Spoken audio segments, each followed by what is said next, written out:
Warning: this story destroyed a marriage, friendships, and lives. If you're not ready for the truth, don't keep watching. Let's begin. Throwaway, because my husband lurks Reddit, and I'm not in the mood to deal with that today.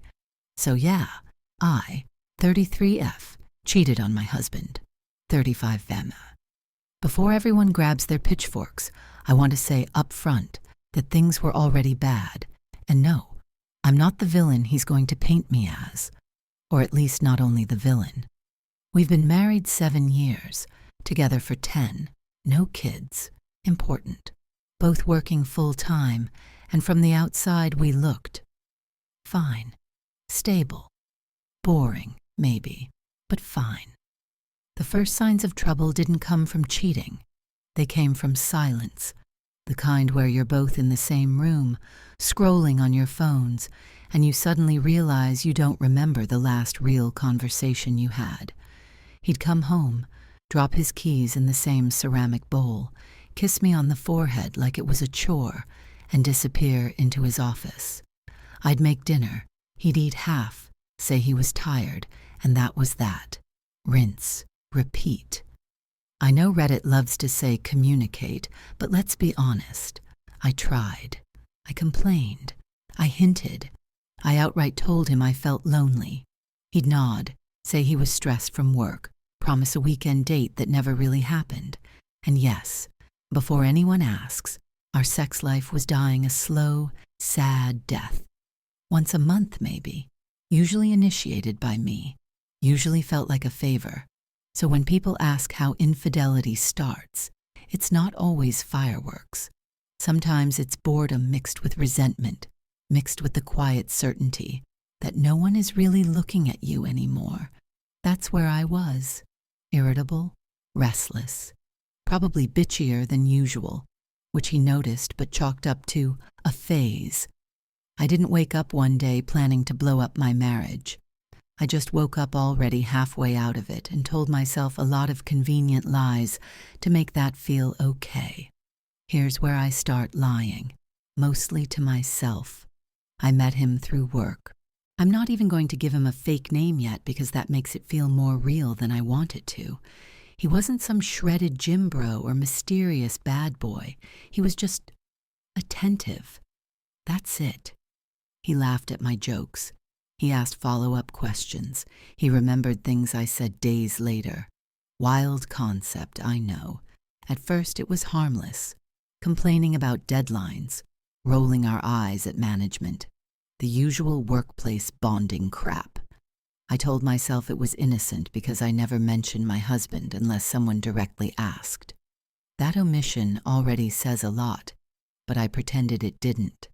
The first weird moment was when I noticed I was getting dressed differently for work. Nothing dramatic, just a little more effort, a little more, does this look good? Instead of, is this clean? I caught myself once in the mirror and actually laughed out loud. Like, wow, relax, you're married. That should have been my cue. It wasn't. The lies started small. I didn't tell my husband about grabbing coffee with coworkers after work. Then I didn't correct him when he assumed I was staying late for a meeting. Then I started proactively mentioning how busy I was, just to build an alibi I didn't technically need yet. That part makes me cringe now, but at the time it felt smart, controlled. What I didn't expect was how quickly the attention rewired my brain. I'd feel annoyed at home for no reason. Every little thing my husband did suddenly felt louder, dumber, more irritating. The way he chewed, the way he asked, "How was your day?" without actually listening to the answer. In my head, I turned him into the problem so I could justify what I was slowly stepping into. Nothing physical had happened yet. That's the line I clung to.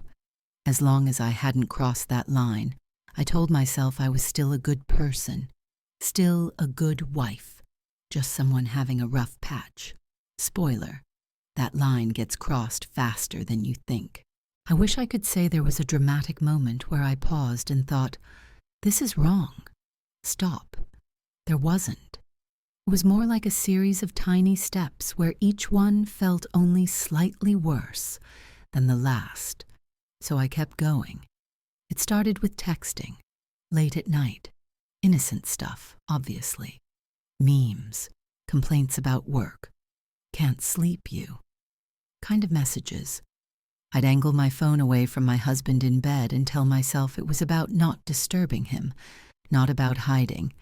He never asked, which I used as proof that I wasn't doing anything suspicious. Very logical, I know. Then came the first unexpected event. My husband actually tried. Out of nowhere, he suggested we go out for dinner. On a weeknight. I almost laughed because the timing was so bad. I'd already mentally checked out, already had someone else lighting up my phone, and suddenly he wanted to reconnect? I said yes, of course. I'm not a monster. Dinner was fine. He talked about work. I nodded. I talked about mine and conveniently left out a few details. He reached for my hand across the table and it felt unfamiliar, like shaking hands with a distant relative. That scared me more than anything else, but instead of dealing with it, I doubled down on denial. A few days later, the line officially moved. Drinks after work turned into just the two of us. I told my husband I'd be late because of a team thing. That was my first outright lie, not a half-truth, not an omission, a clean, deliberate lie. It slid out of my mouth way too easily. We didn't sleep together that night, not technically, but there was touching, kissing, sitting too close, the kind of intimacy you can't unfeel afterward. I went home buzzing, half expecting guilt to hit me like a truck. It didn't. Instead, I felt justified. I told myself my marriage had been over long before this. I told myself my husband would never find out. I told myself I deserved this. And the scariest part? I believed every word of it. I got sloppy. That's the honest truth, even if I'd never admit it out loud. Once you convince yourself you're smarter than everyone else, you stop being careful. I'd been juggling lies so smoothly that I started to feel offended my husband hadn't noticed sooner. Like, wow, really? This is how invisible I am to you? The first real crack was my phone. I changed my passcode for security reasons after he casually asked to look something up when his died. I snapped at him, actually snapped, and immediately followed it up with a fake laugh and a "sorry, long day." He raised an eyebrow but dropped it. I told myself that meant I was in the clear. Then my schedule started making no sense. Late meetings that weren't on my calendar. Weekend errands that took suspiciously long. I once came home flushed and smiling and blamed it on traffic. Traffic does not do that, by the way. But he just nodded. Here's the unexpected part. The universe has a sense of humor. One night, my husband did something wildly out of character. He decided to clean, like really clean. Drawers, closets, the junk drawer we'd been avoiding for years. I was sprawled on the couch, pretending not to panic while my phone buzzed nonstop next to me. At some point, he picked up my laptop. Not snooping. He was literally just moving it so he could wipe the table. And of course, that's when a message preview popped up on the screen. My name wasn't in it. His wasn't either. Just a dumb inside joke and a heart emoji. I saw his face change before he said anything. That slow, quiet shift from neutral to alert. He didn't yell, didn't accuse. He just asked very calmly, "Who's that?" And I lied. Immediately. Reflexively. I said it was a coworker's girlfriend who borrowed my laptop once and never logged out of her account. I even rolled my eyes like, ugh, technology, right? He stared at me for a long second too long. Then he nodded and went back to cleaning. I told myself I'd dodged it, that I was still in control. I wasn't. I should have stopped after that. That was the moment. The warning shot. The universe basically tapping me on the shoulder, saying, "Hey, idiot, wrap this up, or it's going to blow up." Instead, I got arrogant. The next unexpected event came from me, not him. I forgot my phone at home. I realized it halfway to work and felt that cold, hollow drop in my stomach. Not because I needed it for directions or music, but because my entire second life lived on that stupid rectangle. I actually pulled over for a minute and considered turning around. Then I imagined being late, having to explain it, and decided I was being paranoid. I told myself I'd trained him well enough not to look. Spoiler, I had not. When I came home that night, the house felt wrong, too quiet, too still. He was sitting at the kitchen table, phone face down in front of him. My phone. He didn't look angry. He looked pale, like someone who'd just been told bad medical news. He asked me to sit. I tried to play dumb, made a joke about him stealing my phone. He didn't smile. He asked me how long I'd been unhappy. That word, unhappy, hit me harder than cheating would have. I immediately reframed everything in my head. This wasn't about what I'd done. This was about how he hadn't been enough. I told him he was invading my privacy. I told him he'd taken things out of context. I told him it was emotional, not physical, lie. I told him I'd been lonely, true, but weaponized. I even cried on cue, which I hate admitting because it sounds calculated, but it kind of was. He didn't yell. That somehow made it worse. He just kept asking quiet, devastating questions. How long? Who? Did I love him? Did I plan to leave? I denied loving anyone else. I denied planning anything. I denied a lot. At some point, he slid the phone toward me and said, "Then explain this." It was a message I'd forgotten to delete. A stupid one. Casual. Familiar. Proof that I'd crossed every line I'd pretended didn't exist. That's when I realized this wasn't about control anymore. This was damage control. I always thought confrontation would be explosive. Screaming, slammed doors, maybe a glass thrown dramatically against a wall. Instead, it was quiet in a way that made my skin crawl. After I couldn't explain the message, after the lies finally collapsed under their own weight, he just sat back in his chair and stared at the table. Not at me. At the stupid water ring from his coffee mug. Like that was the thing he needed to understand. I kept talking. That's my defense mechanism. Fill the silence so I don't have to sit in it. I backtracked. I minimized. I reframed. I said things like, "It didn't mean anything, and I was going to tell you," and my personal favorite, "You haven't exactly been present either." I could hear how bitchy it sounded even as it left my mouth, but I couldn't stop. Admitting full responsibility felt like stepping off a cliff. He finally looked up at me then. His eyes were red, not angry red, just exhausted. He said, "So this is my fault too." And here's where I lie again, maybe the worst one. I said no. Then I immediately explained all the ways yes. Actually, it kind of was. That was the moment something in him shifted. I don't know how else to describe it. His shoulders slumped, like he'd been holding himself upright out of habit and suddenly realized he didn't have to anymore. He didn't argue. He didn't defend himself. He just nodded like he was filing something away. He told me he felt stupid, said he'd noticed things were off but convinced himself he was being paranoid. Said he'd even Googled how to stop overthinking in marriage a few weeks earlier.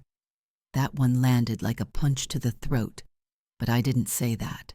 I said I was sorry, softly, safely, in a way that didn't cost me much. He went to sleep on the couch that night. I lay in bed alone, wide awake, scrolling through old messages I should have deleted months ago, wondering when exactly I became the kind of person who could watch someone break and still think about self-preservation first. The days after felt unreal, like we were both acting in a low-budget indie film called Married but Dead Inside. He didn't leave. That surprised me. He also didn't really talk. That surprised me more. He still went to work, still fed the cat, still asked practical questions like whether we needed groceries. But anything emotional? Gone. It was like he'd put himself behind glass. I'd catch him staring into space, jaw clenched, eyes unfocused, like his brain was replaying things on a loop. I hated that look, not because it hurt him, but because it made me uncomfortable. There, I said it. I oscillated between guilt and irritation. One minute I'd feel awful watching him drag himself around the house, clearly not sleeping, clearly wrecked. The next minute I'd be annoyed that he was punishing me with silence. I even caught myself thinking, if you're going to be this miserable, just yell at me already. I tried to act normal, too normal.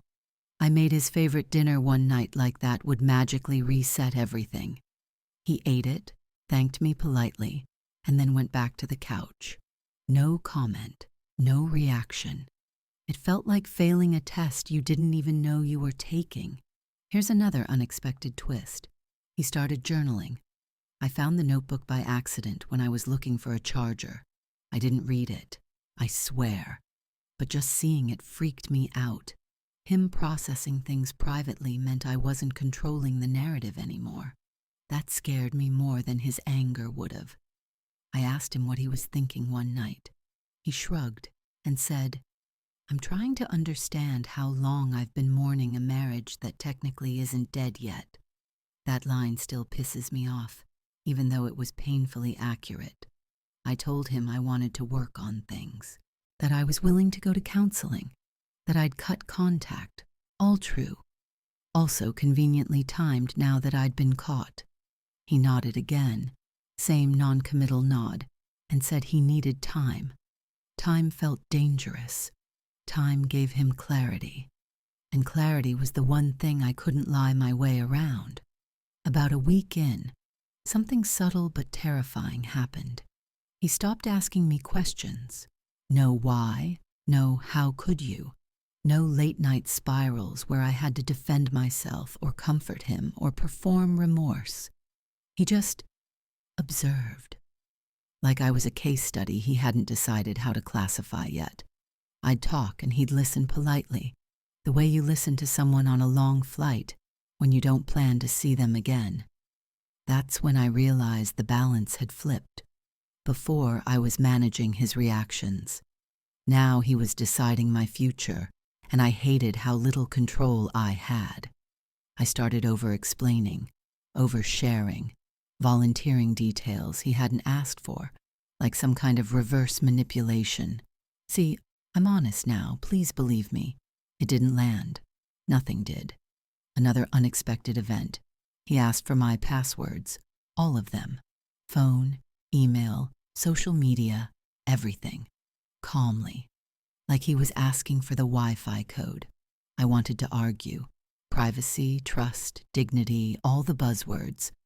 But I could tell this was a test, and I was already on thin ice.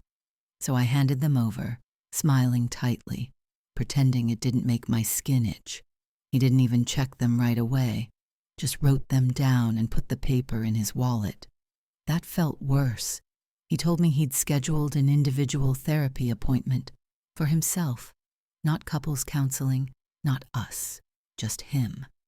I said that was good, supportive, mature. Inside, I panicked. Therapy meant perspective. Perspective meant he might realize staying married to me wasn't some noble act of endurance. That night, for the first time since everything came out, he slept in the bed. He didn't touch me, didn't even face me. But the message was clear. This wasn't reconciliation. This was evaluation. And for the first time, I wondered, not dramatically, not tearfully, just very practically, what my life would look like if he decided I wasn't worth the work. This is where the story stops being about me, even though I kept trying to drag it back there. He started talking again, not to me exactly, but near me. Little fragments slipped out while he was making coffee or tying his shoes. Things he'd clearly been turning over in his head for days. Observations, not accusations. He said he'd realized he'd been emotionally checking out long before I cheated, that he'd mistaken stability for safety, that he thought love was something you put on autopilot once the hard parts were over. Hearing him say that should have felt validating. Instead, it made my stomach drop, because it meant he was owning his side without excusing mine. That was inconvenient for my internal narrative. He told me about the night he went through my phone, how he'd actually been looking for a photo from a trip we took years ago, because he'd been trying to remember a time when we looked genuinely happy. That detail hurt more than anything else so far, and I hated him a little for saying it so calmly. I snapped back that he had no right to snoop. He agreed, said it wasn't his proudest moment, then added, "But I also wish I'd trusted my instincts sooner instead of gaslighting myself." That shut me up. He admitted the anger came in waves. Sometimes it hit him at work, sometimes while driving, sometimes while brushing his teeth. He said the worst part wasn't the images his brain created. It was realizing how much emotional energy he'd been investing in someone who was actively lying to him. He said that made him feel small. I didn't apologize. Not really. I said, "I know, and that makes sense, and I never meant to hurt you," which is a phrase that somehow manages to say nothing at all. Later that night, he told me he'd made a list. Pros and cons. Staying versus leaving. I joked, badly, that I hoped I was winning. He didn't laugh. That's when it finally hit me. This wasn't about saving the marriage anymore. This was about whether he wanted a future that included me at all. He told me he'd made a decision on a Tuesday morning, which felt unfairly ordinary for something that big. I was half awake, standing in the kitchen in one of his old t-shirts, drinking coffee that tasted like nothing. He asked if we could talk later that night. Not now, not urgently, later. That word sat in my chest all day like a stone. I went to work and pretended to function while mentally rehearsing arguments I didn't even know I'd be allowed to make. When we finally sat down, he didn't drag it out. No speech, no dramatic buildup. He said he wasn't ready to divorce me, but he also wasn't willing to pretend things were okay. He said he wanted a trial separation, not to punish me, not to scare me, to think. I immediately took that as a win. I told myself separation meant he still loved me, that it meant hope, that if he were really done, he'd have said it. I nodded along, tried to look understanding and mature, like this was a mutual, reasonable plan we'd come up with together instead of something he was imposing, because he didn't trust himself to stay objective around me. He laid out boundaries, space, minimal contact, no checking in for reassurance. He said he needed to miss me, or not, and figure out which one it was. That stung more than I expected. Being missed felt like the last proof I mattered. I agreed to everything, too quickly. I didn't argue logistics. I didn't cry. I played cooperative because cooperation felt safer than resistance. Inside, I was spiraling. Separation meant silence. Silence meant I couldn't influence the outcome. That night, after he went to pack a bag, I sat on the bed we'd shared for years and realized something deeply uncomfortable. For months, I'd been the one with options. Now I was the one waiting to see if I'd be chosen, and I hated how much that mattered to me. The separation was nothing like I imagined. No dramatic exit, no slammed door. He packed a duffel bag, forgot his phone charger, came back to grab it, and said, "Thanks," like I'd done him a favor. Then he left, and that was it. Just gone. The apartment felt too big immediately. Every sound echoed. The fridge hummed louder than usual. His absence wasn't loud. It was invasive. I kept expecting him to walk back in and ask where we kept the batteries, or whether we still had that pasta sauce he liked. Instead, I just existed in the space where he wasn't. Here's where I lie again. I told people it was mutual. I said we were taking space to reconnect. I even used the phrase conscious uncoupling once, which I deserved jail time for. I made it sound intentional, empowered, healthy. I did not say, my husband is deciding whether I'm worth staying married to. The unexpected event this time was how quickly the attention dried up. The person I'd been cheating with, suddenly very busy, supportive in theory, distant in practice. Turns out being the escape is fun. Being part of the fallout is not. That realization made me feel stupid in a new, more humbling way. Meanwhile, my husband barely contacted me. Short texts about mail, bills, the cat. No emotional check-ins. No late-night, I miss you moments. I told myself that meant he was coping well. What it actually meant was that he was learning how to live without me. I oscillated between missing him and resenting him for not missing me loudly enough. I drafted messages I never sent. Apologies that sounded sincere until I reread them and realized they were still about how I felt. I deleted all of them. Living alone gave me too much time to think. And the more I thought, the harder it became to pretend this was just a rough patch. This wasn't space to heal. This was space to decide whether letting me go would hurt less than holding on. And for the first time, I couldn't lie my way out of that. He called on a Sunday afternoon, not texted, called. I stared at my phone until it almost stopped ringing, which felt symbolic in a way I didn't appreciate. My heart was pounding like I was about to get fired, not dumped by my own husband. I answered with a fake calm, "Hey," like I hadn't been rehearsing for this moment in the shower all week. He asked how I was. I said fine, because of course I did. He didn't call me out on it, which somehow made it worse. He told me therapy was helping. That sentence alone made my stomach flip. Helping him do what exactly? Move on? Forgive me? Understand how he'd wasted years? He didn't clarify, and I didn't ask.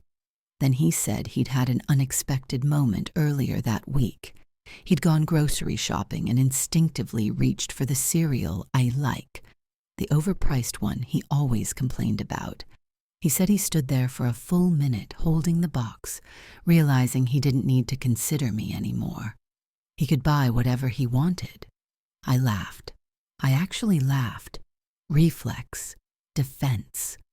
He paused and said gently, "I'm not telling you this to hurt you."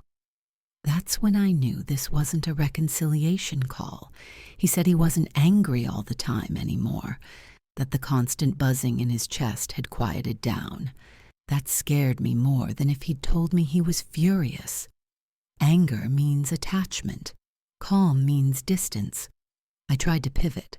I told him I'd learned a lot being alone, that I'd taken responsibility, that I saw my patterns clearly now. Some of that was even true, but the timing was awful, and we both knew it. He listened, always so polite. Then he said, "I don't doubt you've grown. I just don't know if I want to grow with you anymore." I wanted to argue, to remind him of our history, of the good years, of the fact that people mess up and marriages survive worse. Instead, I asked the only honest question I had left. "Are you done?" He exhaled, long, heavy, and said he needed one more week to be sure. One more week. Like I was a subscription he hadn't decided to cancel yet. When the call ended, I sat on the floor and cried. Not because I'd been misunderstood or treated unfairly, but because I finally understood something I'd been avoiding. He wasn't punishing me. He was choosing himself, and I didn't know how to compete with that. That last week was torture, in slow motion. We didn't talk, not really. A couple of logistical texts, one about a package, one about the utility bill, Every notification made my heart jump like an idiot dog hearing a door open. I kept my phone on loud even though I pretended I didn't care. Lying to myself was a full-time job by then. I tried to be productive. I reorganized closets that didn't need reorganizing. I deep-cleaned the bathroom grout like I was prepping the place for an inspection. I told myself this was self-improvement, not avoidance. It was definitely avoidance. Here's an unexpected event I didn't see coming. I ran into his sister at the grocery store. She looked surprised, not angry, just cautious, like she wasn't sure which version of me she was allowed to talk to. We did the awkward small talk dance, and then she said very gently, "He seems lighter lately." Lighter. I nodded like that was good news, like that didn't feel like someone pressing on a bruise. She didn't say anything accusatory. She didn't need to. That one word told me more about his trajectory than any conversation he'd had with me. That night, I almost broke. I drafted a long message, not begging, but close, explaining context, taking responsibility, pointing out that people are more than their worst choices. I reread it about 20 times and realized something awful. Every version still centered me. My pain, my regret, my fear of losing him. So I deleted it. By the end of the week, I wasn't even sure what I was hoping for anymore. Staying together felt fragile and conditional. Divorce felt final and humiliating.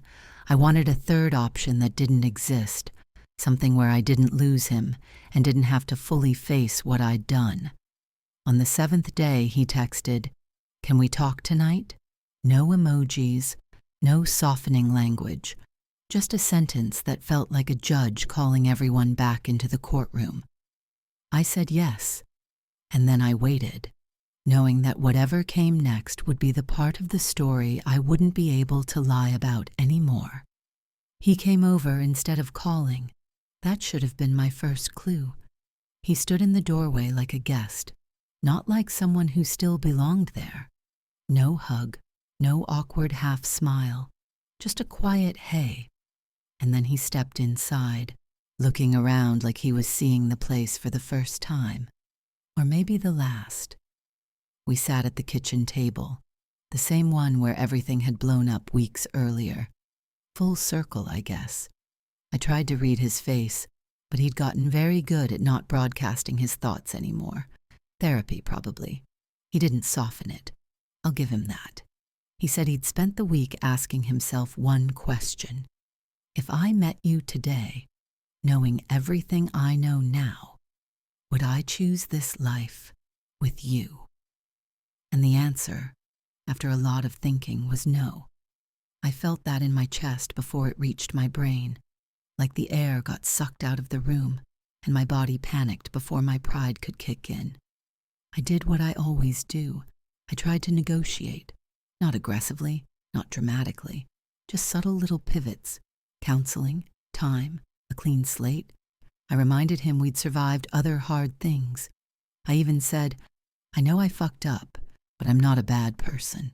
He nodded and said, "I agree, but you were a bad partner to me, and I don't trust that I won't always feel that." That was it.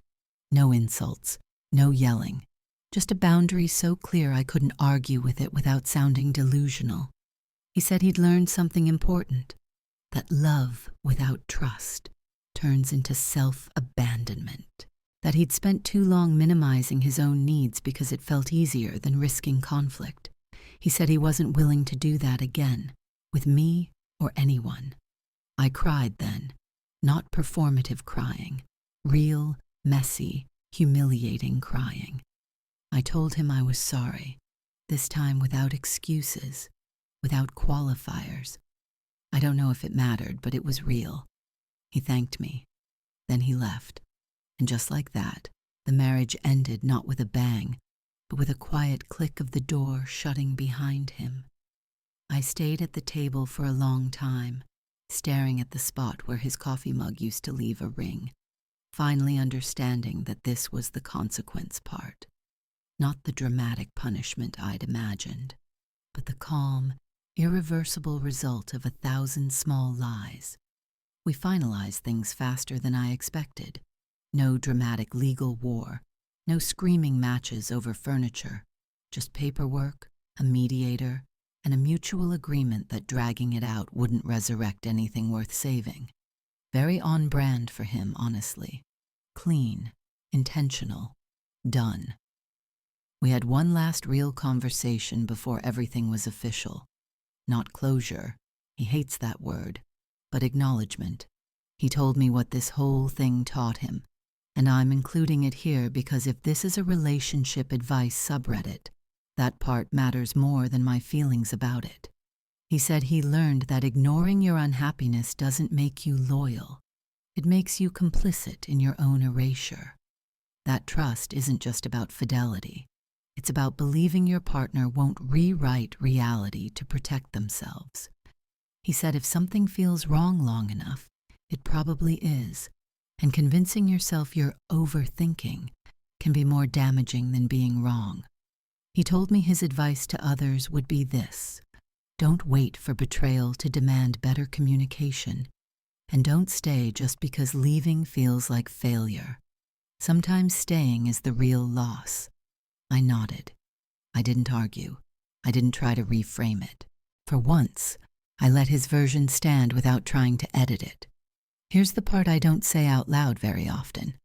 I still think I was lonely. I still think the marriage had cracks before I ever touched a lie. But I also know now that none of that made deception inevitable. I chose shortcuts. I chose attention over honesty. I chose being desired over being accountable. And I told myself a lot of stories so I wouldn't have to sit with that. If anyone reading this is on the edge, flirting with lines, minimizing messages, telling yourself it doesn't mean anything, here's my bitchy, uncomfortable advice. Decide who you want to be before circumstances force you to find out, because once trust is gone, you don't get to control how or whether it comes back. He moved on, genuinely. I know because he doesn't look back.